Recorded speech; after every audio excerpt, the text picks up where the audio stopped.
I'd love to stop and chat, but I can't. I cannot get bait on the hook quick enough. I'm down here on the South Coast beach.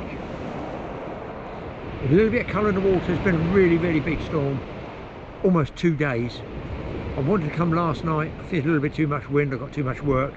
I'm coming down 2 days after the storm, I'm calling it. I'm hoping it's had a stir up. I'll go with jumbo baits, grip lead, whole squid, unusual, I've got to try it, and full size sand eel, not a monster one, but I'm going to whiz it out there, so I can't stop and talk for the moment. I'll talk to you later. Got to get down and get a bait in the water. Clock's ticking. I've got 4 hours because there's a load of rain coming in, so I'm hoping I've timed it right. If I haven't, I'm screwed. It's low tide, it's about an hour up, 2 of us 3, yeah, about an hour up. One guy fishing up there, another guy's turned up down there. I don't know, I don't live it. Have something decent come out, beginning with C, ending with D.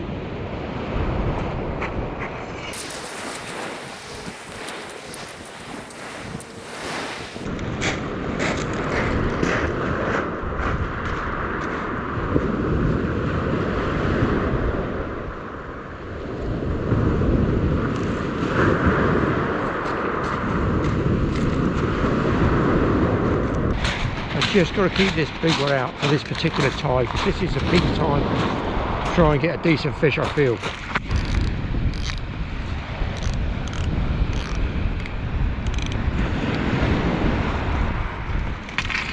You never know. The other 2 rods, I'm going to throw those out with some worms. I think worms and sand on small hooks. See if I can scratch something out, but I've got to leave those big baits out there, 100%. Using the shelter of this for, there's a guy fishing where I normally fish up there, so I'll have to move another groin down, no problem. It's a big sea out there. Right, let's get the other one rigged up. So, I don't know how old the ragworms are, they're quite big ones. They're not too lively, so because of these storms, I don't think there's anything fresh being dug. That one is next to useless, can you see that? It's green. I think that's, well, not even castable. It's a shame, but still they've obviously had a bit of clear out. They've got to sell them, haven't they? So I'm going to put half a worm on and a bit of sand in as well. This rig, the 3 hooks are very close together, so I don't mind actually putting a sand eel on its own. I'm going to take the tail off. Normally got a piece of wood that I'd be. I can always sharpen the knife again. It's only one session. I find if I wet the hook like this, bit of juice first, the bait will roll around there better. These are Grant sand eels, not personal ones that he's growing, but he had a huge block of them and broke them up and put them in small packets, so always worth shopping, because they had none in the bait shop down on the coast when I was there, so it's lucky Grant had some. And they're going to put worms on here as well, because this way they're so close together, these baits, you know, if they don't take the worm, or if they're attracted to the worm, they might, you know, see the sand eel as well, or vice versa. I don't know. There's oil that comes out the sand eels. Let's pull that a stop up. Now these rigs have a little stop there which stops the worm blasting out the hook, but I'm not really into big casting now. Too old for all that. No medals for it. Does get your fish, but I can't do it. These worms are very soft. I'm threading it round the hook. I feel the worms are going to get me. The worms and the sand eel, the squid out there on the big rod is more of a sort of a bonus. I think I'll put a bit of bait thread around that sand eel.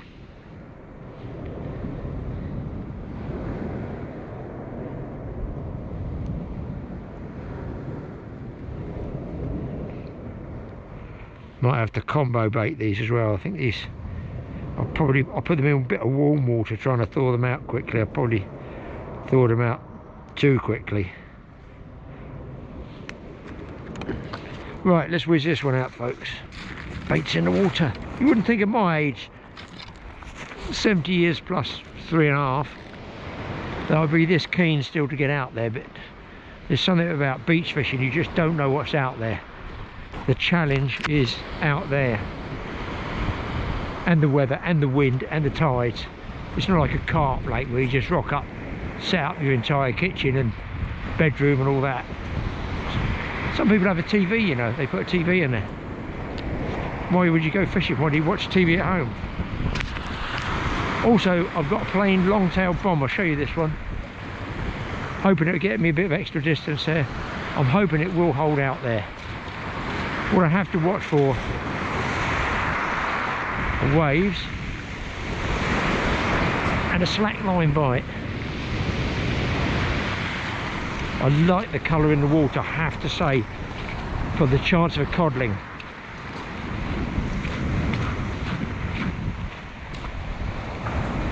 Now you can see the rain's going to be coming in from there. I'm putting this one in the shotgun holder, maybe not.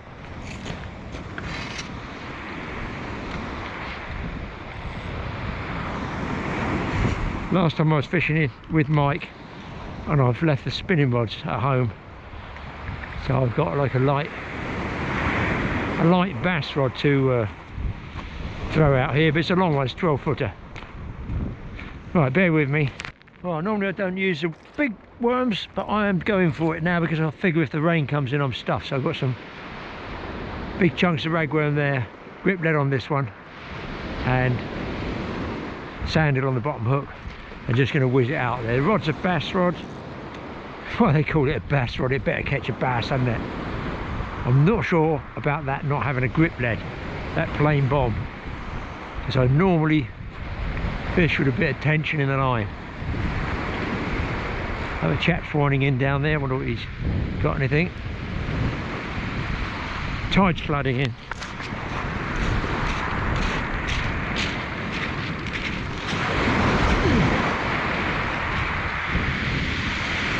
That's well out there.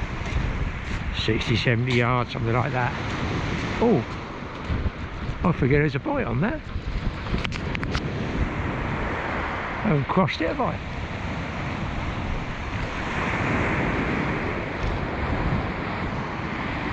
There's a bit of a slack line there. Hang on a minute, Pete. I might have to go to a grip lead.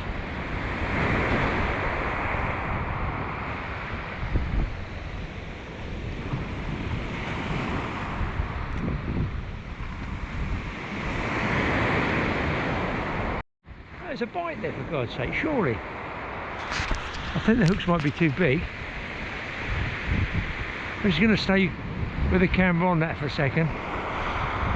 Pretty sure that was a bite on it.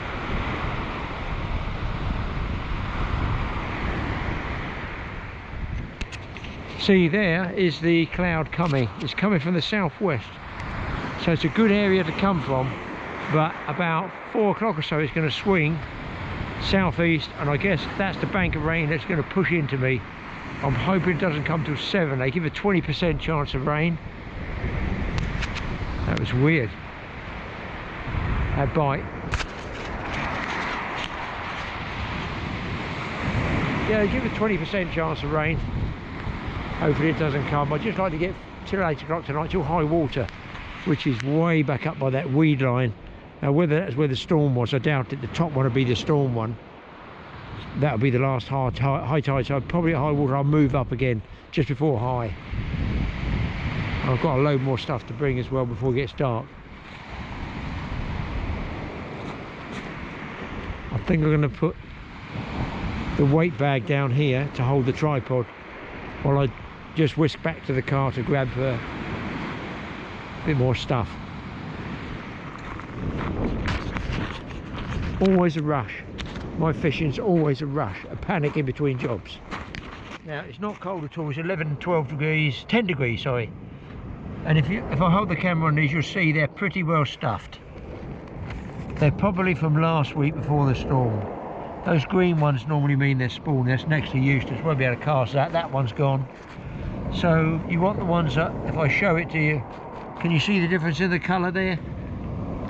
It's got green up here, no good, soft. Sometimes they're with eggs, I think, but they're just stuffed anyway. And you want really the fitter looking ones are there. See that sort of red colour in them? But you can see the two together. Hopefully you see green at the top, red at the bottom.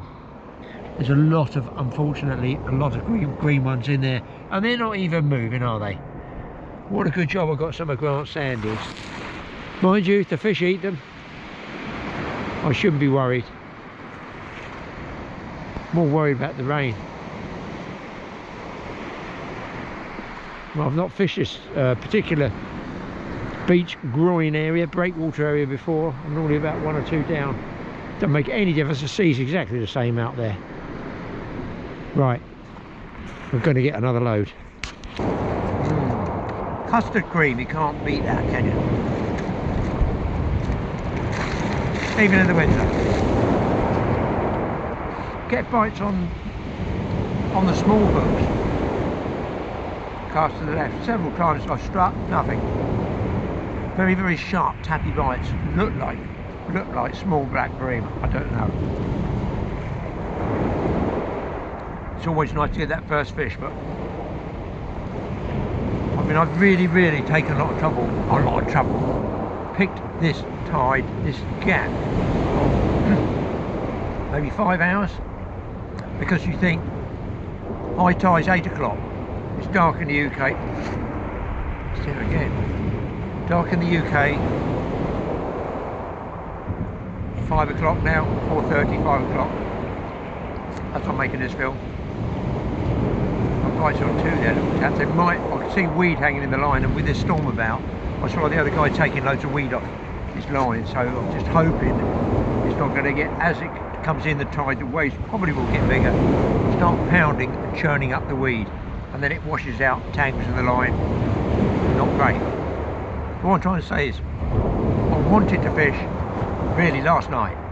That's straight after the storm. A little bit too much wind, I couldn't get time anyway. But that was, say, high at 7 o'clock, 7:15. Of course you think, oh, I'll go the next night or the next night. Wait till the wind's down. Then the wind goes down. Well, that's fine, but the tide's then an hour later. The cycle of the tide is pretty much 40 to 50 minutes or so later. Each tide, you know, each day you're getting it later all the time. So then it's like tonight, it's high at 8 o'clock. If it doesn't rain, I will stay, if I've got enough bait. And then you think, oh, I'll wait till the end of the week, because there's a gap at the end of the week. Oh great, because it's then high after 11 o'clock or something like that. So there is a gap with a rising tide coinciding with darkness that happens pretty much only 4 days around the time I want, say between 5, 6, 7 and 8 o'clock in the evenings, progressively later, over a period of every 2 weeks, either side of spring tides, which are the big ones, neap tides, which are the small ones. And of course then you get the wind throws a spanner in the works. And then you don't know whether the fish are there or not, because there's nobody down there to say, have you caught anything? So I'm just putting the time in, as I always do.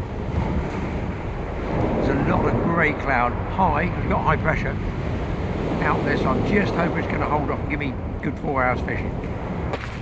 I've done my second journey back to the car. I might have a beach fire up there. I'm waiting to see how high the tide comes.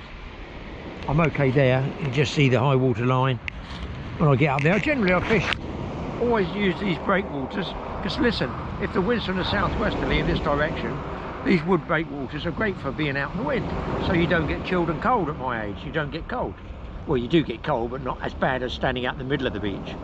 And that stops me putting the beach shelter up, the old beach buddy thing. So I'm going to give it 4:15ish, about another 15 minutes, wheel the baits in and see what situation. Have they been chewed, grabbed, nibbled? And then obviously I'll have to shorten down the time that I leave them out there. There's no point sitting out there. I've done it many times. I like leaving baits out a long time. I figure there's more smell going around in the water, you know, so that's my theory. The minute you wind in, you've left a lovely pool or patch of juicy smell, fishy attractive smell there, and these wound in. I have to say, it's a really nice night, but I can tell by the waves there, they're probably going to be crashing in at high water. There's one coming in there now. Not a big one. It should be stirred up. There should be fish feeding. That's why I've come after this big storm. Years ago, 50 years ago, I used to do a lot of this. Beach fishing in the winter, pike fishing in the winter, a little bit of chub fishing on the rivers, not a lot. Gravel pits, no, done that. Got the t-shirt. I cannot be bothered sitting with a dead bait lobbed out somewhere, and it might be in weed, it might not. Yes, I've had the 20-pounders at the gravel pits, dead baits, mackerel at distance, done all that. For me, it's not as exciting, it's just, I've done it, you know. This is the unknown here. Yeah, years ago, November was the month for cod on a spring tide. Night coincided, you know, decent pull of water. Anywhere along the coast, I used to drive, as many people did, Dungeness, Deal, all there, Sandgate, all the Sandgate area around there. Eastbourne, crikey, or Roller, put some time in there down at Langley Point. Slept in the car at night. I think the biggest cod I had down there was £9 5 ounces. That's Langley Point. The biggest cod, I think the only cod I've ever caught off here, oh my god, that was, it's in one of my books, I think it was £11 5 ounces, was it? £11 4, £11 5 ounces, slipper limpet. My goodness me, that was a fish and a half to catch off the shore. Nowadays, a thing of the past. Few big cod get caught? Of course they do, of course they do. There's thousands of anglers fishing all up and down British coast. Go to the north, you can knock them out, no problem. But south coast seems pretty tough catching them now. I wonder, is the water a little bit warmer here than as you work your way up the coast? Because places like Norfolk and Suffolk, you can write your own ticket for codling, small ones, £1.50 to £5 or £6. That was really good fishing then, really good. Probably December there, but now they tell me it's all gone. So I'm hoping maybe, who knows, whiting, something like that. Even those are late this year, if they come at all. Looks like there could be quite a bit of weed out there in the water. But at the moment it's not bouncing around on the rod tops, which is good news.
I just wound in for recast, guys, and I found the rod rattler.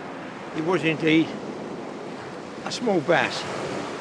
Didn't even know he was on, but I listened. Flicking water over the lens, that's not very nice, mate. I'm going to let you go. So that's what's there. Save the blank, good start. There is nothing else on the hooks. So I'm sort of confident, although it's a small fish to start with. Put this little chappy back, bait up, and get it out just before it gets dark. People, it's just wound in for a cast. Had a lovely big dab. Look at that. I haven't caught one of those for a long time here. Years ago we used to catch him, and listen, he's so hungry. Is he taking both hooks? I think he's got 2 hooks in there. No, he hadn't. He's just tangled with the other one. So look at that. Get him in the camera. That's almost pan size. And the trouble is, I've only got a saucepan.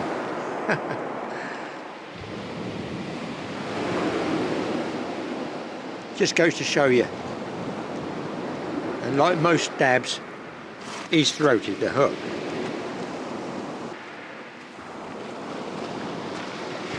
Oh, I haven't got the camera floodlight on yet. Another bass. And listen, that one, those bites, those sharp tap bites, looks like they are bass. There we go.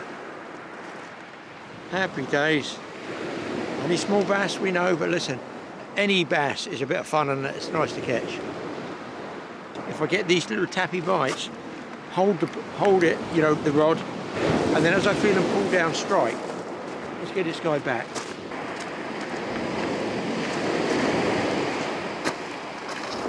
It could be the same fish, people. It could be the same fish. but you know it's not. Another bass, and to tell you what, that's by holding the rod. Hold still, buddy, I'll get the hook out. You can see it's just literally jaw hook there, straight off. That's by holding the rod. I did this last year, I was getting taps and missing them. So I'm holding the rod, as it's pulling, I'm striking. Yes, some are missing, but I am getting a few fish. Get this guy back. It's only a little one, look. He's only a wee chappy, isn't he? But listen, it's given me some amusement and fun. Better than a blank.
Just missed another bass.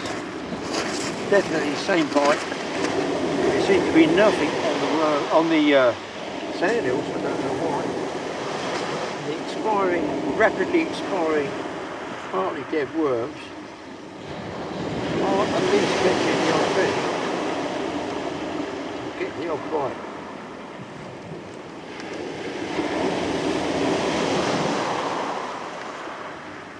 I had a bite on the whole squid which has been out there. Hour and 3/4, I haven't moved it yet.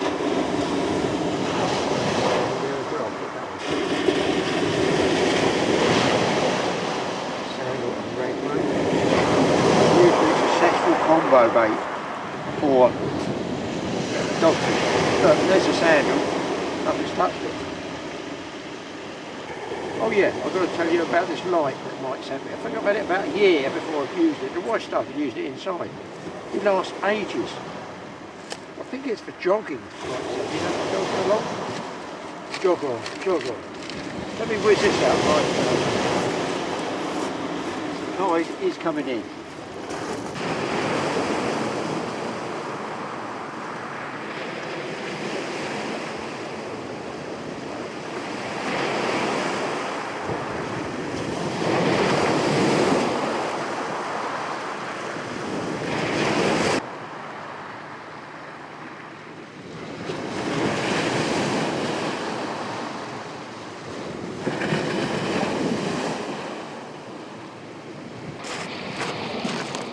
I think I showed it at the tackle shack once. Or in the office or somewhere like that. Watch those rods. Mike's got one, he gave it to me, I think it's a Christmas present. It's called an Outtask. And you can charge it up with a...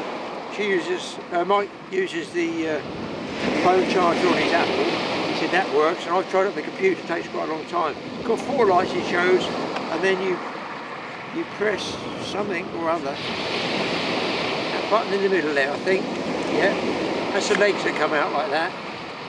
And then it can extend under pressure, and you just put it, you can have the extension of whatever you want. Loads of different light settings on it, and it's really handy for baiting up an area. I'm amazed the carp guys haven't got onto this, because it lasts like 12 hours on low setting. There we go. It's got a hinge at the top, look. So you can, if I turn it that way, gosh, it goes up like that. it extends right up high, 4 feet high. I can light the rods up there. I have no idea which setting this one's on. And then you just keep pressing this button here, and something happens. There you are. That's bright. That's really bright. That's it. That's it. My God, that's even brighter, people. That's even brighter. Oh, there we go. Amber soft light for carp fishing or in your bivvy or reading a book quietly. Mind you, your book would be yellow, wouldn't it?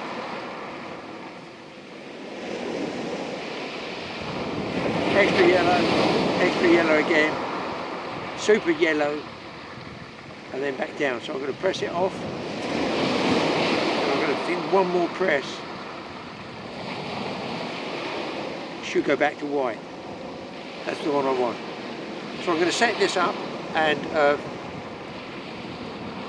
my headlamp's off already, look. And I'm going to put it over there so that I can actually sit in the chair and keep an eye on those rod tops. Because that bass, I was holding the rod and it struck a bump and then nothing. So that, I figured if I get a bite on that shotgun rod, that's the one to hold. Touch ledger. So just looking at it there, guys, if I zoom in on the rod tops, give me a minute, like that, you can see that's my camera light, full power.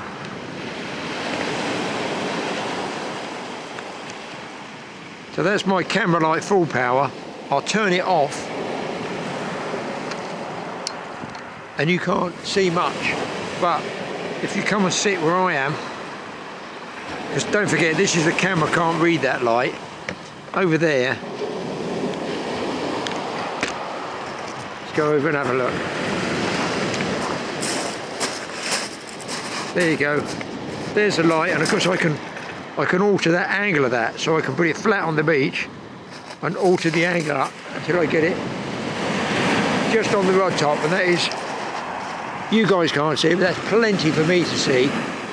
And I can retain the battery on the camera for a full beam if I want it. A little bit of spray in the air now, hope it's not rain. I'm looking over here, I can still see the Isle of Wight there. You can see that, so that's good news. When I start to lose the Isle of Wight lights all along the coast, and I know the rain's coming in,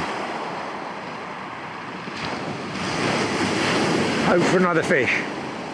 The wind's coming up now, it's going to come from southwest, and that's where they said it's going from southwest, south, southeast within 1 hour, and it is going there. They were bang on with that. I hope they're going to be bang on with the rain. 20% chance at about 7 o'clock. Just when I want to do a cook up. Here comes the wind, I feel it. You'll doubtless hear it in the microphone. Well, I'll have a bit of a different setup, guys. The wind's gone right round, it's gone southeasterly. I want to have a fire, so I've got a fire down there, I think going along. I thought I'd go back up on the easterly side, so the south, you know, sheltered up the groin. I thought, how stupid is that, Graeme? Just step over the other side, it's the same as walking all the way there. So I'm now in the next groin along. I'm off the wind, I'm going to move my gear up here, I know it's behind the high water, it's over there, the high tide. And fingers crossed, the rain's kept off. Unfortunately, the fish are kept up as well, so nothing further to report. 3 bass, 1 dabs, 1 dog, 1 round rod, a couple of little tappy nibbles. Oh, the squid was chewed up, that's what people say. So that would probably be crabs, I guess. It could have been a dogfish, but I think it's crabs. So fingers crossed, get a bonfire going. I can have something hot to eat. Let's get this other bite stripped up, so at least I can see any bites. This thing's gold dust. Really pleased with it. Yeah, you can move it around. Lovely jubbly.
Right guys.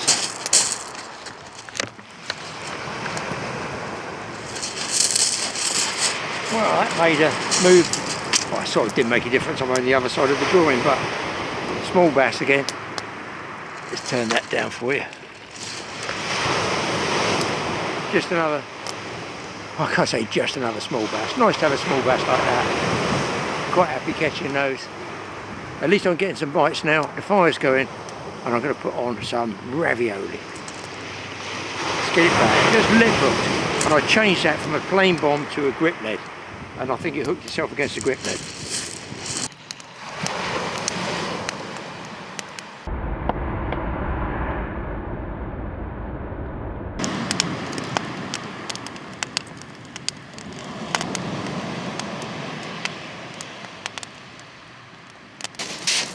Well, not exactly luxury food. Everything I eat comes out of a tin, doesn't it, guys?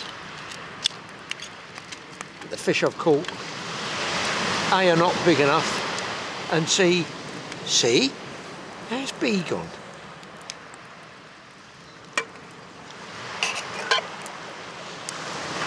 It's not big enough. The fish are undersized, and also I haven't got a frying pan, so I always back up with a tin. Now I would let that fire go down now, because you want to cook over the embers. Otherwise it's popping the spit in. Basically I get ravioli with a dusting of ash and stones. I've got some cheese in there. The wife's grated me some cheese which I'm going to put on the top. So that's just about ready. I can just about hold it over the top there and hopefully get something heated up. I have no shortage of wood. On one of my properties I had to remove a fence, garden picket fence, blown over in a storm, and I thought, I'm going to saw that up. I never bring wood that's got nails or staples or anything. I only cut up the clean pieces, because you can't bring nails on the beach, I feel. It's just stupid. Some people might just burn anything in a bonfire. No, all my wood's prepped. Kindling wood. I've got bigger logs here, which I won't be using because it's not cold tonight. Well, not cold, it's coldish, but not bitter. So that fire's just about burned down now with that picket fence. Not made from pallet wood, guys. It's quite unusual. Right, let's get this on, see if we can heat it up. Oh, plenty of heat there.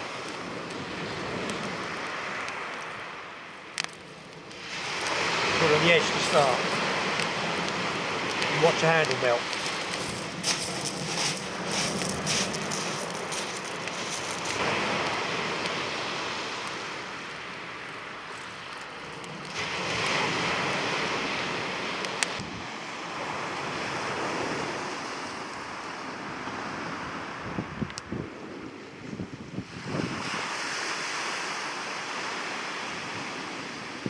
The guy's winding in. I wonder if he's got anything.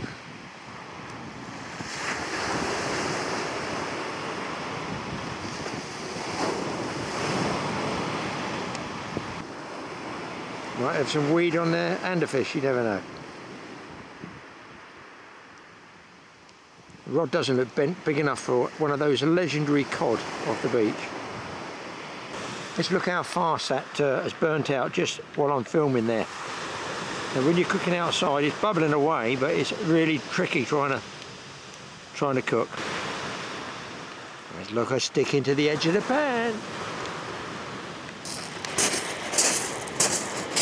We're getting there, but the thing is with ravioli, it's got the meat inside, so the pasta can get hot on the outside, but if you want the meat on the inside, you've got to keep moving it around. That's good fire. I have to say that myself. Perfect. Generally I take a bit longer to cook than say frying bacon and egg. Sausages take a bit longer. But you can't turn it up or down, you see, with a sort of beach fire like this. It's either on or it's off. Definitely on. I suppose I'm lucky to be at my age outside doing this sort of stuff. I have no trouble, to be honest, with my own company. Some people like fishing with a partner and just company to talk to. I have no problem with that at all. I go into a zone, I go into my own little world. It's the sort of saying is, Graeme lives on, he lives on planet Graeme, of which there's only one inhabitant.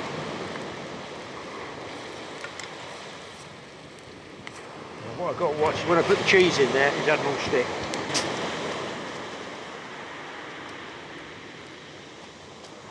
There's a lot of cheese, so I'm going to be dreaming tonight.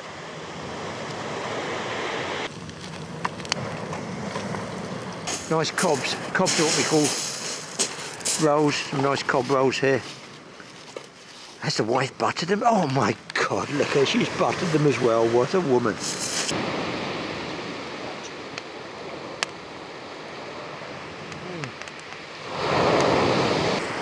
So, rain's coming, guys. I've had a really good bite, banging away on the whole squid. Struck, nothing on it. I just had a bite halfway through the ravioli. Small smooth hound. So listen, not a bad session, is it? Fire, food. Hopefully I get half an hour in and then I can shoot off home dry. Hook fell out of that one. Happy days.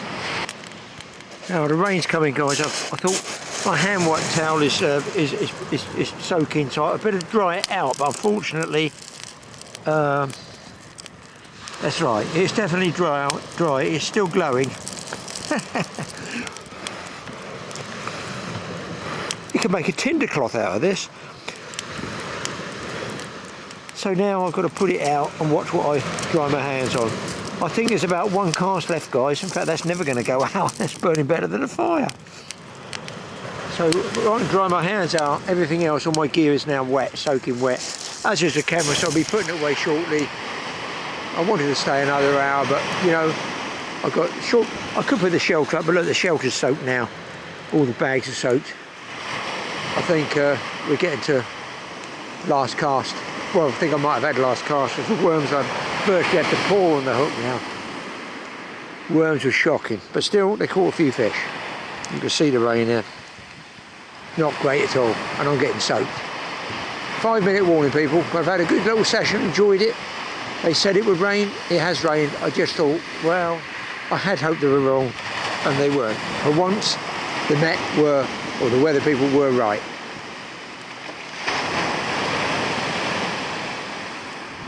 I just swung in and got another smooth down, guys. Just here. You should be able to see him. Just hooked himself, gave me a slack line bite. So that was good. 2 smooth hounds. What is it, 4 bass. Nice to catch a doggy or something, it would be something different, but let's get this guy back, and I think the next one will be the last cast.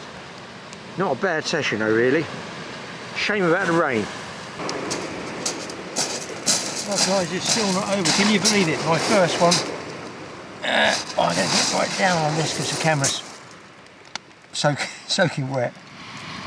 There we go, first whiting, going to get water all over the lens. That's my first whiting off the beach this particular year when this is being filmed. And there we go. Nice to get your first one, I can't believe it. Is it a sign you're going to start moving in, ready for everybody to go out and get a few for Christmas and the frying pan? Well, good little session, but I'm very, very wet. Back in action again. Weird, isn't it? They just all coming together. Another nice, stop that, going all over the lens. Another nice whiting. It's nice to catch them, isn't it? You know, the sort of winter species you expect. And jaw hooked. He can go back, join his mates, and he's got a free piece of rag worm as well. And I'm going to try and pour some more worms on the hook. Get it in, boys, get in. We might be nearly out of firewood and soaking wet, but let's turn that thing down. Don't need sunglasses. And there we go. A nice, what I call, decent sized bass, who doesn't want to hold still for the camera. Hang on a minute. And again, holding the rod, felt the tape, bang, struck straight away. Hold still, buddy. Hold still. Show the folks on YouTube. Well, what a good little session. 5 bass, 2 hounds, 2 whiting. And I moaned about the bait. Oh dear. Good though, isn't it, eh? Good little session. He doesn't think so. He's falling on the shingle. Well, There is no more wood for the fire. I took one load of gears back to the car, came back, left one rod out, I had a tangle on one, snagged in another, time to go home, another smooth hound. Only small ones, but what fun, eh? So at least that's a success for a change. Pleased with that, what a good session. Enjoyed the cook up, just. Hopefully you guys will watch us next time. Fingers crossed I have as much success. I've got it right for a change after the storm. Got wet, obviously I couldn't help that, but still. Let's get this guy back. We'll see you in the next one. Thanks for watching Totally Awesome Fishing Show. Watch TA Outdoors as well. And good night.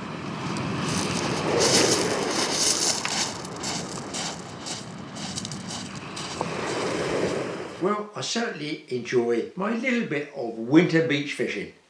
Peace, solitude, and the cold, which I don't like. So, to warm you up, let's go to a different part of the countryside. Actually, sort of a bit of a strange place. Have a look and see what you can find out about it. The looks, I don't know, it just doesn't quite look right, does it?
Right. Okay.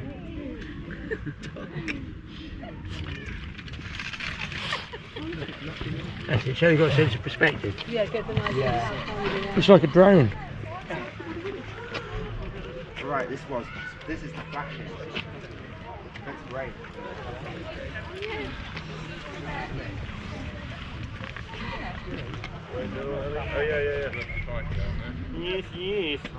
Oh yeah. Yes. Yeah.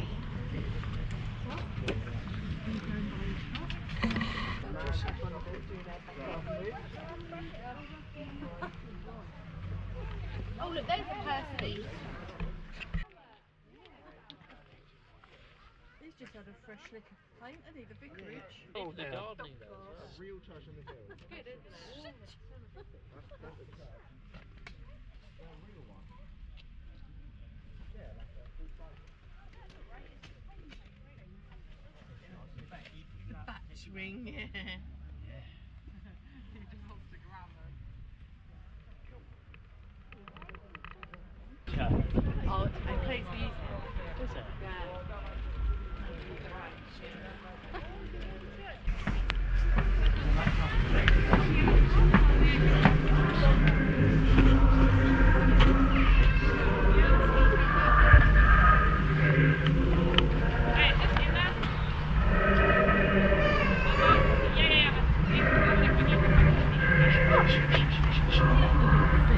Oh, I wonder if everybody here.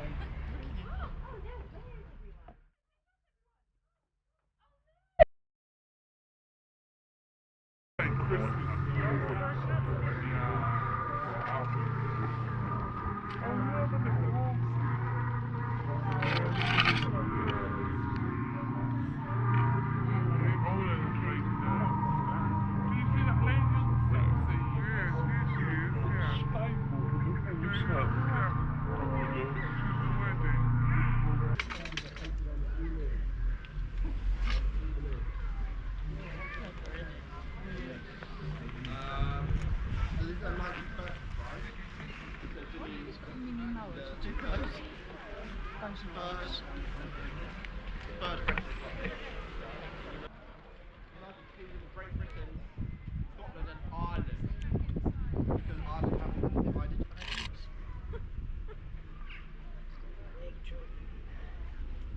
Do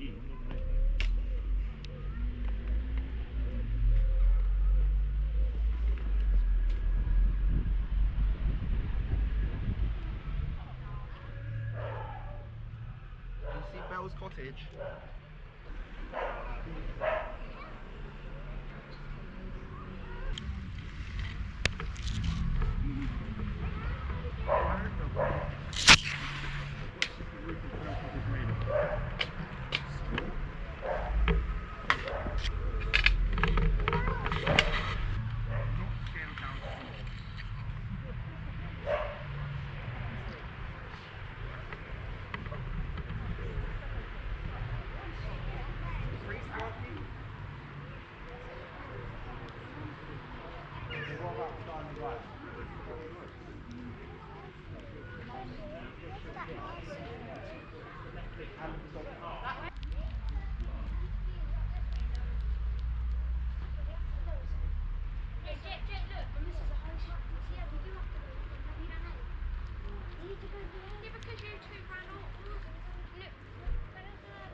Obviously, and the dinosaur place as well.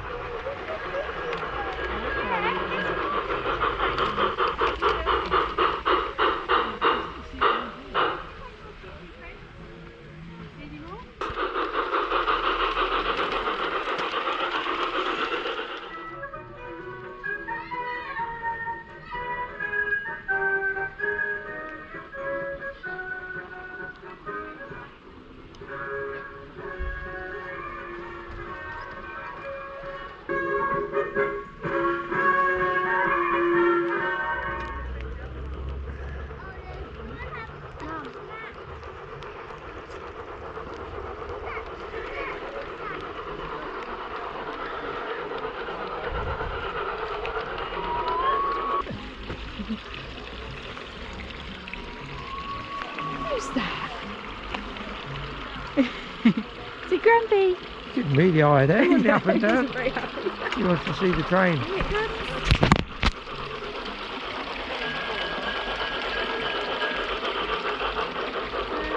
Back to the station. Off office passengers.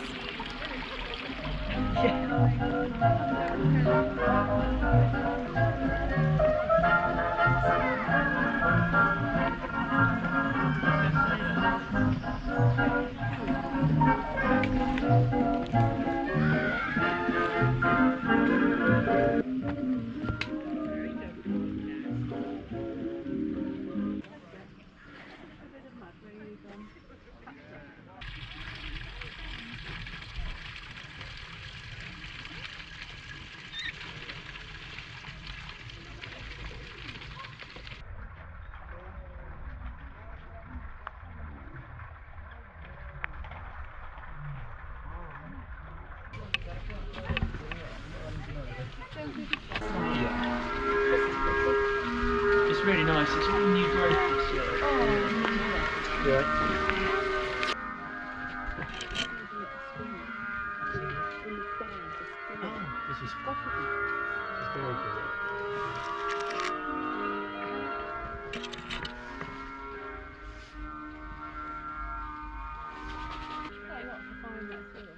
She's got very beady eyes.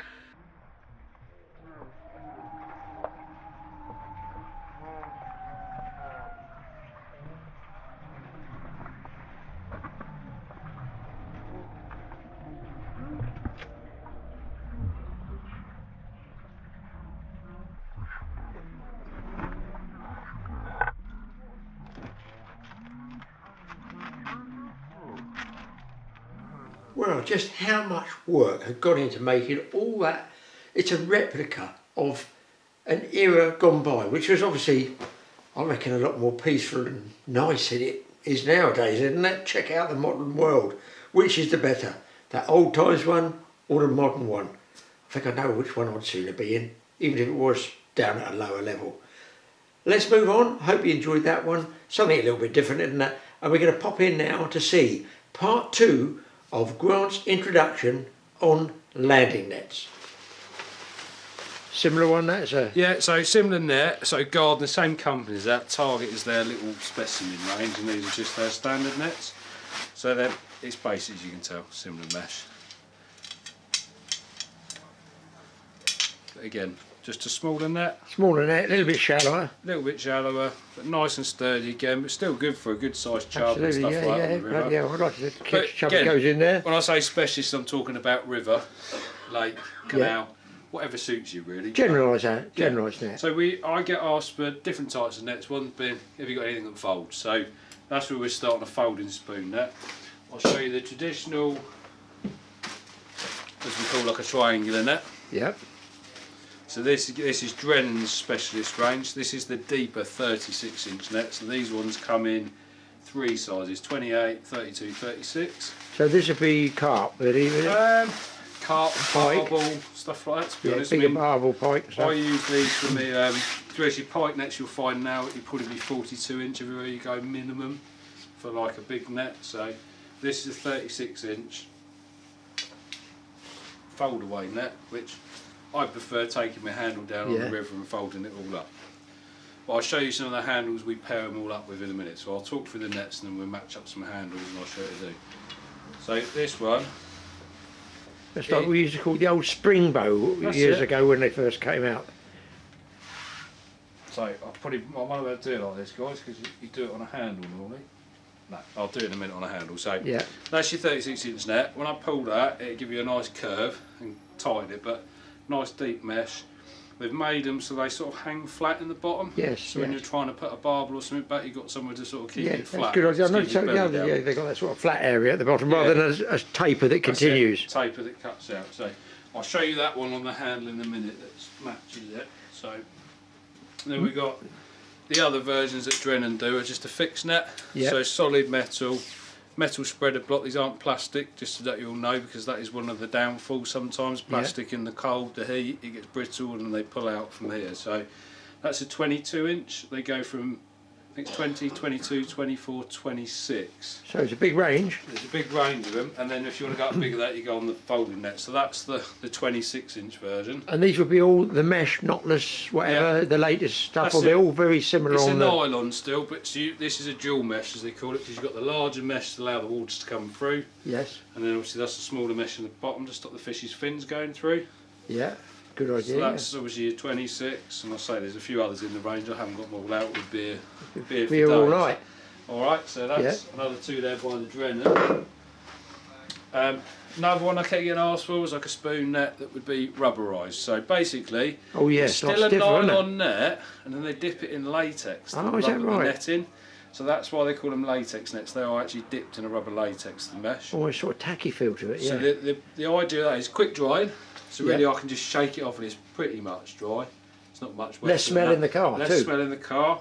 And also just better for your hooks. So if you're lure fishing or you do fishing barb hooks on the river, generally they don't go in that rubberised mesh like they do the normal nets. So that's just another specialist net there. I mean, even if you've got micro barbs, sometimes to get through the actual mesh, what a nightmare to get it out. Cutting your net and it's we've all been there, and of course they can get a fisher. The hook goes through out the other side and then into the mesh. And then you've got the fish crashing around at the same time that it's hooked up. It can be a bit of a nightmare. These are one of my cheaper nets I sell. I do it in 2 sizes. I've just run out the smaller one to show you today. So this one I believe is about about a 22-inch net. Yeah. Very fine mesh. Isn't Fine mesh, fine on the bottom.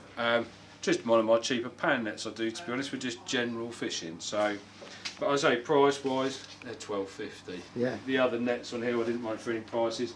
Average between 20 and 30 quid on these, but you're paying the brand names as well. Exactly. So 12 quid. That's 12 quid's brilliant. Beginners So and what I stuff. normally do with one of those and the straight aluminium handle, because you can't yes, break these. So for the kids, they can Yes, jump on that's and true. pull Yeah. that, and then they don't come back. Oh, my net's broken. Yeah, It's it's a absolutely risk. fine.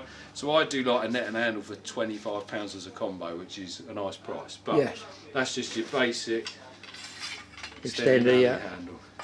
You'll find it's the same materials like the bank sticks. It looked it to It's me. not I got was a thinking point. that. Yeah. Do you know what I mean? They just cut them off. So, Yeah. but yeah, nice little handle, nice and easy. We'll run through the handles in 2 seconds. That one I saw was Dinsmore. Did it say on there? That's it, They used to do the Dinsmore. shop, didn't they? That's it. Still do the shot. They do lots of nets. Lots of all the little sort of Bits and terminal pieces, tackle pieces. So that's another net. Right, then we move on to more your match style nets. So these all run in ranges of different sizes, from probably 14 inches going up to about 22. Yeah. Okay, because that's about as big as the kite. So this is what they call an F1 competition 450. So 450 is the measurement, 450mm. Okay, but that one, silverfish net basically. So F1, some of you guys might know what an F1 is. It's not the car, it's not the racing car. £2 bream and it's all that. to do with a carp. It looks a bit like a carp, but it doesn't have barbels, so it's a crossbreed fish, but very big in the match fishing scene. Winter fishing, though. Winter fishing, very finicky, hard to catch, but you know, challenging. So that's probably one of your smaller competition match style nets, or not competition if you're general float fishing for silvers and that. Nice little net. If you feel the weight, Graeme, it's quite nothing, light. there's There's no real nothing weight to it. Yeah. so it's a nice net. So that's Guru, one of the others. I've got a Matrix fine mesh net. There's a lot of makes that do these, and a lot of manufacturers making nets. I would say most manufacturers make their own net. They have different styles between rubber, big mesh, pellet mesh, silverfish mesh. The silverfish meshes are normally this really very fine. fine, isn't it? The idea being is your little fish have got tiny little fins. If they're going through the side of the net all the Might time, split a fin or split something. them, things like that. So, and the other thing a lot of people use these for, if they're pellet fishing. When you drop your hook in there with a pellet on, with a big hole, it falls through the bottom. And you're fighting in the match to try and get it out. Whereas hopefully it's just sat in there, you can lift it out and away you're back fishing. That's very true. Again, very true. Yeah. they do these with the bigger meshes, the smaller meshes, fine mesh. We also do them with rubber mesh. Do the carp versions and the silverfish versions. Just mention on that pellet, this is for beginners, is that the pellet might be banded, so the hook is on the outside of the pellet. It is, yes. Therefore, the pellet drops in, the hook is going to snag something. Yeah. So that I can see is why for pellet fishing is good. Mesh. Yeah. So what you'll find is they're dual mesh normally, most pellet ones, and they will come up to the side here slightly, half, and then the top bit's got the bigger mesh for you to what they call a speed flow, because you can push it through the water without it pulling back. I see. Yeah, okay, just for landing fish. Now this is like your very tarty looking one, should I say. So this again, fine mesh for like the pellet fishing. Preston Innovations. It's called Carbon Hair. So it's made out of carbon fibre, the frame. As you'll see, it's got exceedingly good price to it compared to others. Yes, but yeah. that whole frame here is made of carbon fibre.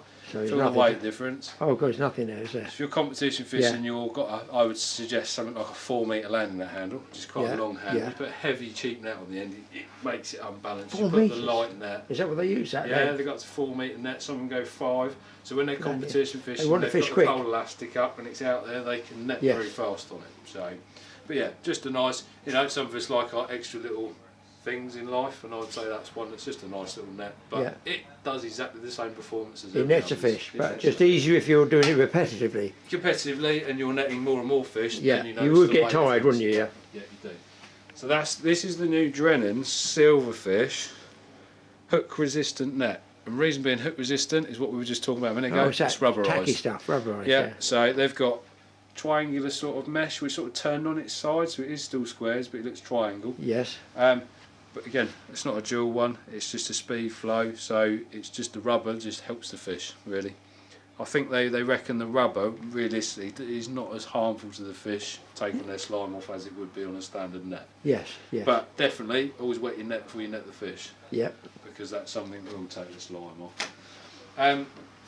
I always get asked all the time, again that's another rubber one by Dynamite, which would be used for match fishing, or some of the lads locally use them for perch fishing. Yeah. But this is what they call a floating ring. So if you feel there, Graeme, there's actually a piece of foam. Oh yes, yes, yeah. And what the foam does, when you put it on the top of the water of your landing net, if you just drop it down, it should just sit there, it shouldn't sink underneath. Yeah, you haven't got that second or two to drag out to net the fish. So, one thing I didn't show, I'll grab one out in a minute, is a net float, but we go for it with a big carp net. So, alright, so another rubberised mesh. This is a trout scoop net. They do them from all sorts. They do them from like old wooden ones that look a bit like a cricket bat. Yeah. I haven't got any left in the shop to show you guys at the moment, so maybe I have to dig some of mine out one day. Is that rubberised again? So yeah, you can visualise it now, yeah. So a lot of, especially the fly fishing at the moment, generally goes rubberised because you're barbed hooks. Everybody fishes a yes, that's hook. true. Yeah. Yeah. Again, that's got that floating foam in it. Oh, I see. Yeah, yeah. Just to help. So if you put that down in the water and it's floating off the side of mid bag, it just stays on the top, so you can grab it and scoop. So that is a trout scoop net for wading, should we say? But no, you can't use it off the bank if you can reach. And then poles you got, yeah. Poles, yeah. So you've got a couple of carp nets. I'll show you first. So these are what I call traditional 42-inch landing nets. This is a Fox EOS X. They're irrelevant to make, realistically, they're all roughly the same. Yeah. You get a budget one, you'll get an expensive one. What you're paying for is slightly better quality net, probably a slightly stronger handle, but they're all made to do the same job. So looks absolutely massive in here. It's a very deep mesh, but some of these carp now are of the size where the nets are too small. So this one is what we call a general standard spreader block. Yeah. Push that into there. Make sure the ears are straight on it, and I'll just bend that one into place. I often get people come back with a net, so I find it really difficult to take apart, but to be honest, it's just a knack. I can remember being of tension, it's down to tensioning, isn't it? It's tension, so I generally find if you wedge the handle on the floor, it gives you the lever. To bend that arm out, so you're bending the arm out and pulling. Yeah. And that basically just gives you the net. So that is a 42-inch net. And the measurement, this is something I'll let you guys know because I've had a few disagreements with bailiffs over the years. The 42-inch isn't this cord across the front. Yeah. It's the length of the arm here. Oh, really? Alright, so that's the 42-inch section of where they measure the nets from.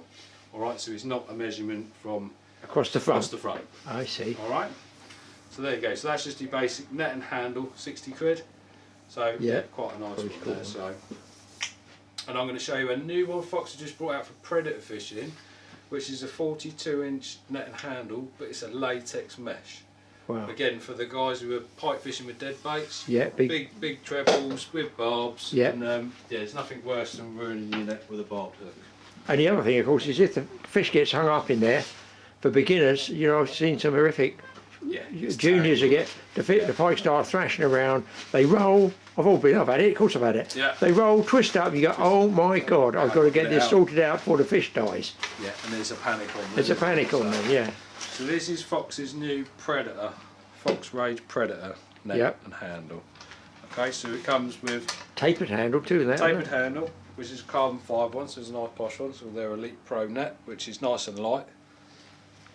And then here we've got the new rubberised mesh. So he released these end of last year. They're always hard to come by, but we've managed to get a hand. So this is the top of the line for the big fish nets. Yeah, for big fish nets. I mean, don't get me wrong, it says Predator. You can use it for carp guys. There's no problem with that at all. But obviously, latex. One thing I would say is it makes everything heavy. You're adding weight to your net in the first place. That's a lot of rubber there, isn't there? Or whatever it is, latex or whatever it is. So yes, you can feel the weight of the net on that, but you can see the width of it, the depth. It's designed for pike. So one thing I'll let you guys know is, with these big nets, definitely do not land your fish. So you're waiting here, you scoop your fish. And pick it up, do not crack. lift them away because you will snap your handle. It doesn't matter how expensive it is. Or the yoke, I call that yoke bit. You'll either snap it here or you'll snap the handle. Yeah. It's just a waste. So what you should be doing is net your fish, put it all the way back to the side. With this style net, you can either gather the mesh up, and shorten it up, you can take the weight of the fish, or if you're confident enough, which we used to do, was we used to actually cut a line, take the arm out, roll it, don't they? Roll it up over the fish, lift my fish out, place him on your mat, unhook him, put him back. It's nice and easy. These seem a bit of a faff, but they serve a purpose for these big fish that you catch, because you can set them in there. And the carp are getting bigger and bigger, as you say, aren't they? You know? Yeah, we're talking of fish that are 40 pounds, 50 pounds, even 60 pounds in some places of the country now. So, but again, so to fold them up, I find them quite easy. People struggle with them. I fold the middle piece inside here. That's a good idea, yeah. At the front. And I'll make sure my net's laying pretty much flat, as you can see, like that. I've always just rolled them around my handle.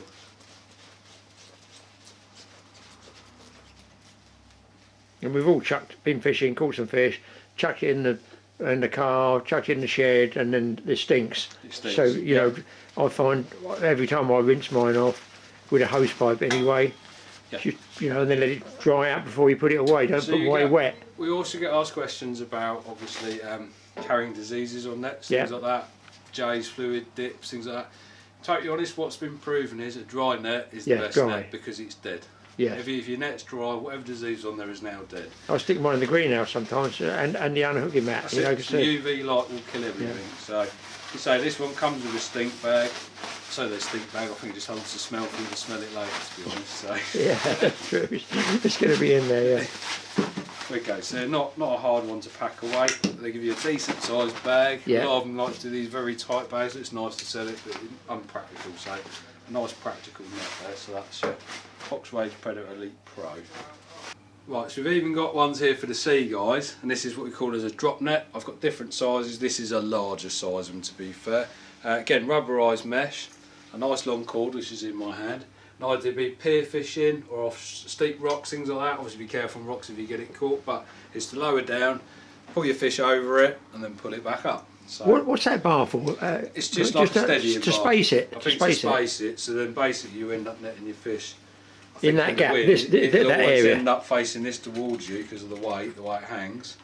When you dip that down, hopefully the fish is always going to end up that side. Is the idea, but the tide running and the wind can be much different. I've seen many times people lifting up pier sides and it goes snap.